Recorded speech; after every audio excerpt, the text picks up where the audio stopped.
জননীং শারদাং দেবীং রামকৃষ্ণং জগদ্গুরুম পাদপদ্মে ত্বয়োশ্রিত্বা প্রণমামি মুহুর্মুহুঃ। পূজনীয় স্বামী লোকেশ্বরানন্দজির সম্পাদনায় রচিত শতরূপে সারদা গ্রন্থ থেকে পাঠ। পৃষ্ঠা সংখ্যা 57। শ্রী শ্রী মা সেবক চতুষ্টয়ের দৃষ্টিতে। বলরাম গৃহে মা সেবার প্রায় মাসখানেক ছিলেন। প্রতিদিনই মা স্বহস্তে লাটুর জন্য প্রসাদ পাঠিয়ে দিতেন। লাটু কিন্তু কি এক রহস্যঘন ভাবাবেশে থাকতেন। একই বাড়ির নিচের ঘরে থাকলেও উপরে মায়ের কাছে তেমন যেতেন না। অবশেষে মা যেদিন জয়রামবাটিতে ফিরে যাবার জন্য যাত্রা করছেন, সেদিন এক হৃদয়স্পর্শী দৃশ্যের অবতারণা হয় এই মা ছেলেকে কেন্দ্র করেই। সকলেই একে একে গিয়ে মাকে প্রণাম করে আসছেন, কিন্তু অদ্ভুতানন্দের অদ্ভুত কাণ্ড। তিনি মাকে প্রণাম নিবেদন করতে উপরে গেলেন না। আপন মনে নিজের ঘরে পায়চারি করছেন আর বিড়বিড় করে বলছেন, সন্ন্যাসীকো কোহ পিতা কোহ মাতা, সন্ন্যাসী নির্মায়া। এদিকে যাত্রার সময় উপস্থিত। মা সিঁড়ি দিয়ে নিচে নামছেন। অদ্ভুতানন্দের পদক্ষেপ ক্রমেই দ্রুততর, কণ্ঠস্বরও কিছু উচ্চগ্রামে তখন। সেই প্রথম আগমন দিনের মতোই। স্নেহময়ী জননী স্বয়ং সন্তানের দ্বারপ্রান্তে এসে দাঁড়িয়ে তেমনি করুণাসিক্ত কণ্ঠে বললেন, বাবা নাটু, তোমার আমাকে মেনে কাজ নেই বাবা। মায়ের এক কথাতেই সুবিশাল হিমানী স্তূপ যেন খসে পড়ল। লাটু মহারাজ একেবারে দণ্ডবৎ শ্রী শ্রী মায়ের চরণতলে লুটিয়ে পড়ে ফুঁপিয়ে ফুঁপিয়ে কেঁদে উঠলেন। সেবক সন্তানের চোখের জলে জননীর নয়নেও তখন কি প্রবল অশ্রুবন্যা। লাটু তখন নিজের উত্তরীয় দিয়ে মায়ের চোখের জল মোছাতে মোছাতে সান্ত্বনা দিচ্ছেন, বাপঘরে যাচ্ছ মা, কাঁদতে কি আছে? আবার শরৎ তোমায় শিগগির এখানে নিয়ে আসবে। কেঁদো না মা, যাবার সময় চোখের জল ফেলতে আছে কি? উৎস শ্রী শ্রী লাটু মহারাজের স্মৃতিকথা, পৃষ্ঠা 329-30। এ মধুর দৃশ্যের তাৎপর্য ব্যাখ্যা আমাদের সাধ্যাতীত। উপস্থিত সকলেই সেদিন সেই অপূর্ব স্বর্গীয় দৃশ্যে অভিভূত হয়ে পড়েছিলেন। সেবক লাটুর ওই দরদ মাখানো উক্তিতে ভক্তিরাজ্যের এক অমর মহাকাব্য সৃষ্টি হতে পারে। বলরাম ভবনে উল্লিখিত ঘটনার কালে লাটু মহারাজ প্রতিদিন মায়ের কাছে কেন যেতেন না, এ রহস্য সমীপবর্তী অনেক ভক্তকেই সংশয়ান্বিত করে তুলত।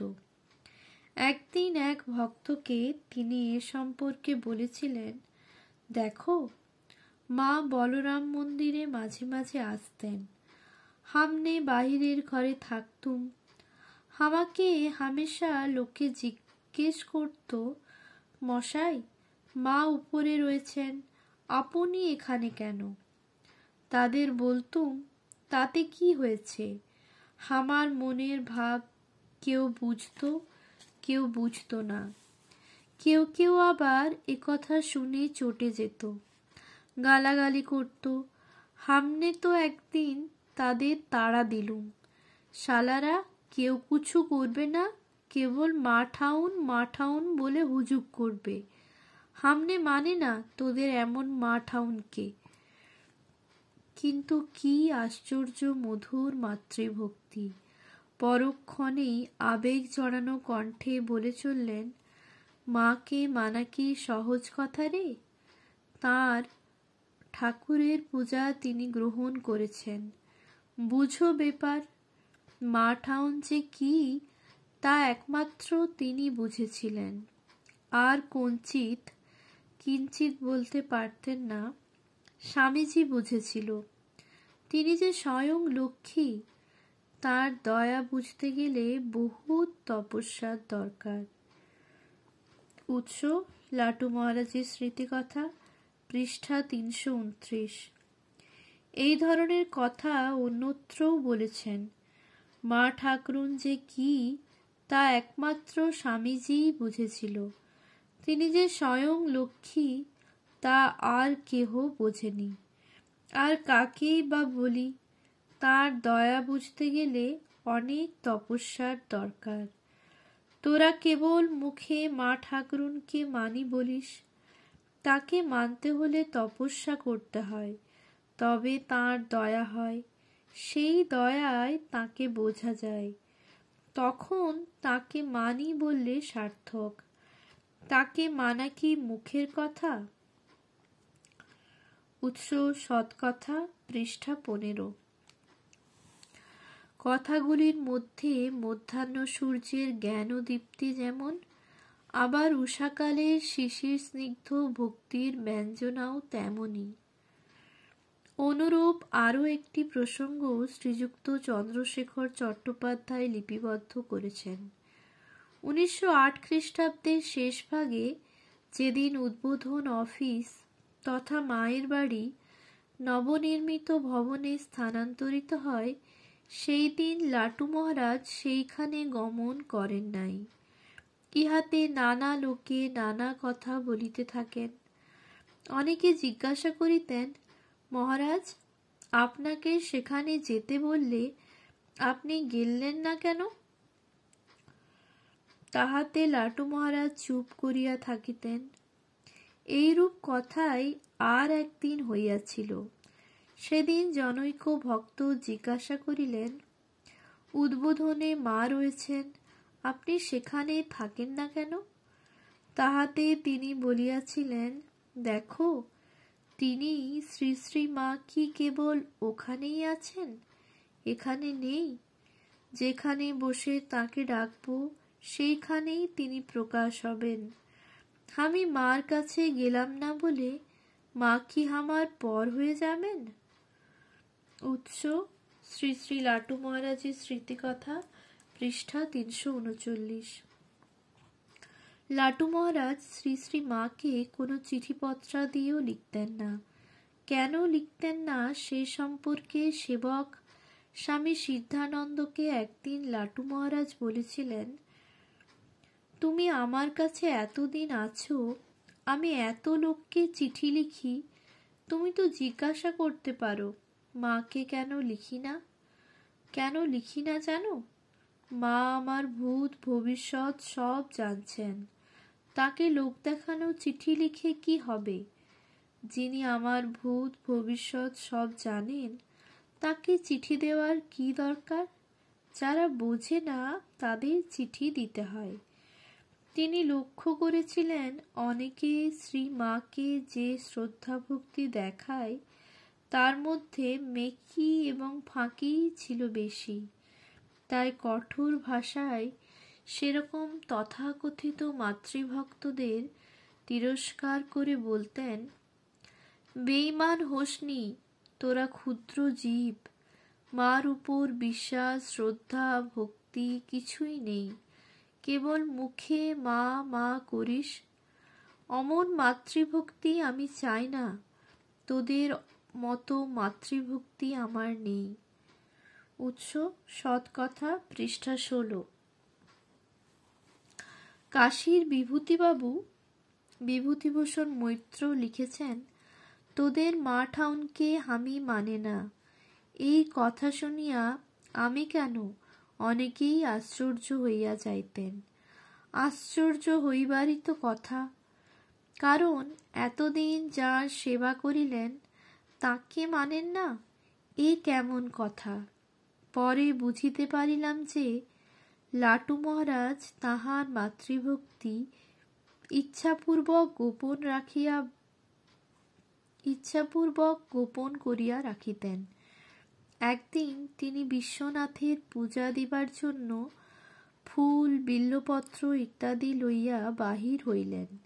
বড় সড়কে আসিয়াই তাহার কেমন খেয়াল হইল, আমায় বলিলেন, চলো আগে মার কাছে যাই।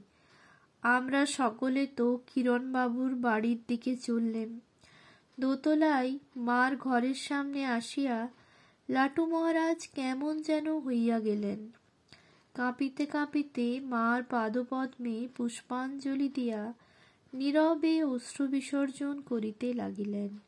সে সময় মা তার সেবকের মাথায় হাত বুলাইতেছিলেন। এই দৃশ্যটি অতীব মনোরম। সেদিন মায়ের নিকট হইতে বিদায় লইয়া তবে বিশ্বনাথের মন্দিরে গমন করিয়াছিলেন। উৎস: শ্রী শ্রী লাটু মহারাজের স্মৃতি কথা, পৃষ্ঠা 353। ঘটনাটি সম্পর্কে মন্তব্য নিষ্প্রয়োজন। স্বামী যোগানন্দের শেষ অসুখের সময় তার সেবার জন্যে শ্রী শ্রী মা তার স্ত্রীকে আনিয়েছিলেন। যখন তাকে নিয়ে আসার কথা হচ্ছে, সেই সময় একদিন স্বামী যোগানন্দকে দেখতে গিয়েছেন লাটু মহারাজ। দুজনের কথোপকথনের কিছু অংশ এখানে উল্লেখ করা যেতে পারে।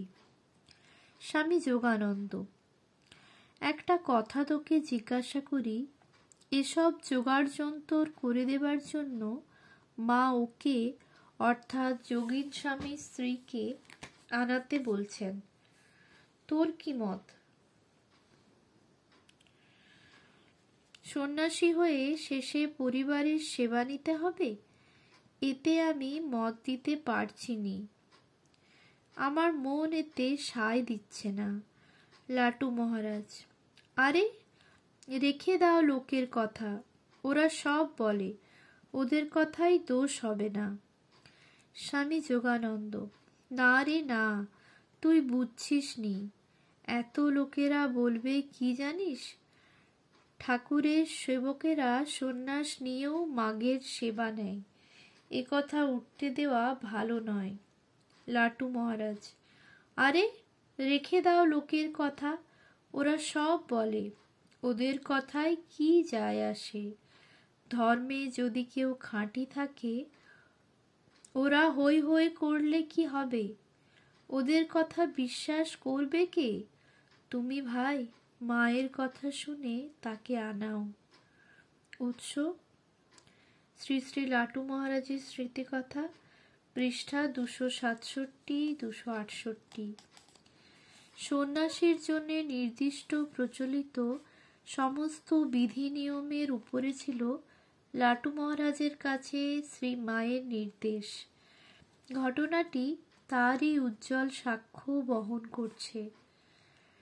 সেবক অদ্ভুতানন্দের অনন্য সাধারণ দৃষ্টি, যে দৃষ্টিতে তিনি জগন্মাতাকে অহর্নিশ সর্বত্র দেখতেন এবং সেই সর্বব্যাপিনীর সেবা করতেন, আমাদের কাছে তা ধ্যানেরই বিষয়। মনে পড়ে লাটু মহারাজের মুখের সেই মিষ্টি ভাষায়, আমার সেই দক্ষিণেশ্বরের মা, কথা কটিতে কি দূরস্পর্শী ভাবোদ্যোতনা। এমন হৃদয় নিংড়ানো কণ্ঠে তা তিনি বলতেন যে যারাই কাছ থেকে শুনত তারাই মাতৃভাবের সহজ স্বাভাবিক হর্ষে আপ্লুত হয়ে যেত। যখন তিনি কাশীতে থাকতেন, তখন একবার ওদিক থেকে জনৈক ভক্ত কলকাতা আসছে জেনে তার হাতে শ্রী মায়ের সেবার জন্য কাশীর বেগুন, পেয়ারা ইত্যাদি পাঠিয়েছিলেন এবং শ্রী মাকে জানাতে বলেছিলেন, আমার সেই দক্ষিণেশ্বরের মা। উৎস: উদ্বোধন, 58তম বর্ষ, পৃষ্ঠা 679। শ্রী মাকে সন্তানের ওই কথা বলা হলে তিনি একটু মুচকি হেসেছিলেন। ওই হাসির গভীরতা এবং সন্তানের ওই সামান্য কথাটির মর্মব্যঞ্জনা সাধারণের পক্ষে কতটুকু আর বোধগম্য হবে। আমার মাতৃবলে বলিয়ান অদ্ভুত সন্তানের দৃঢ় বিশ্বাস ব্যঞ্জক অভিমান প্রকাশও কি অনবদ্য। দৃষ্টান্তস্বরূপ উল্লেখ্য, বরাহনগর মঠে একদিন সকালে ঠাকুরের বাল্যভোগের জন্য হালুয়া তৈরি করতে গিয়ে শশী মহারাজ দেখেন কড়া অপরিষ্কার। লাটু মহারাজ ওই কড়াতে ছোলা সিদ্ধ করে রেখেছিলেন, আবার পরিষ্কার করে রাখতে ভুলে গিয়েছিলেন সম্ভবত। ঠাকুরের সেবা প্রসঙ্গে বিন্দুমাত্র ত্রুটিও শশী মহারাজের পক্ষে অসহনীয় ছিল। অধৈর্য শশী মহারাজ সেদিন লাটু মহারাজকে এইরকম অমনোযোগের জন্য বেশ কঠোর ভাষায় তিরস্কার করেছিলেন। ক্ষুদ্র লাটু মহারাজ তাতে শশী মহারাজকে অভিমান ভরে জবাব দিয়েছিলেন, আমি মাকে পত্র দিব, তোমার বাবা মা और আমার বাবা মা কি আলাদা আছে? উৎস শ্রী শ্রী লাটু মহারাজের স্মৃতিকথা, পৃষ্ঠা 226। বর্তমান যুগে নারীত্বের শ্রেষ্ঠ আদর্শ মা শারদার মধ্যে রূপ পরিগ্রহ করেছে বলে লাটু মহারাজ মনে করতেন। তার মুখে তাই প্রায়ই শোনা যেত, তোমরা সীতা, সাবিত্রী, গার্গীকে আদর্শ করো এবং এই যুগে শ্রী মাকে আদর্শ করো। মা আমাদের ভূত ভবিষ্যৎ সব জানেন। দেখছো না, মাকে জানবার জন্য আমি কত তপস্যা করছি। মা কি আমার সোজা জিনিস? তোমরা মাকে আদর্শ করো। উৎস বিশ্বরূপিণী মা শারদা, শ্রীমতী শুক্লা ঘোষ, শ্রী রামকৃষ্ণ বেদান্ত মঠ, কলিকাতা, প্রথম সংস্করণ, পৃষ্ঠা 172। একদিন সেবকের প্রশ্নের উত্তরে লাটু মহারাজ বলেছিলেন, মাকে কি মনে করি জিজ্ঞাসা করছো? তিনি মা লক্ষ্মী, আবার কখনো তিনি সীতা। উৎস সৎকথা, পৃষ্ঠা 17। গভীর এক অন্তরঙ্গ মুহূর্তে সেবকের কাছে শ্রী মায়ের সম্পর্কে তাঁর দৃষ্টিকে তিনি এইভাবে উন্মোচন করেছিলেন। কিন্তু অধিকাংশ সময়েই শ্রী মায়ের সম্পর্কে নীরবতায় কঠোরভাবে পালন করে এসেছেন সারা জীবন। তাঁর মনে একান্ত ভাবটি ছিল, সাধক কবির ভাষায়, যতনে হৃদয় রেখো আদরিণী শ্যামা মাকে, মন তুই দেখ আর আমি দেখি, আর যেন কেউ নাহি দেখে। তাঁর নীরবতার কারণও তিনি উল্লেখ করেছিলেন এইভাবে, আমি মার কথা যেখানে সেখানে বলি না, ঠাকুর ও স্বামীজির কথা বলে থাকি। সকলে বুঝবে না, উল্টো বুঝবে তাই। উৎস সৎকথা, পৃষ্ঠা 17। আর একবার বলেছিলেন, মাকে চিরদিনই মার মতোই দেখতাম। মা আমাদেরই মা, এতে আর সন্দেহ কি আছে? উৎস সৎকথা, পৃষ্ঠা 1। ওম শান্তি শান্তি শান্তি। হরি ওম তৎসৎ।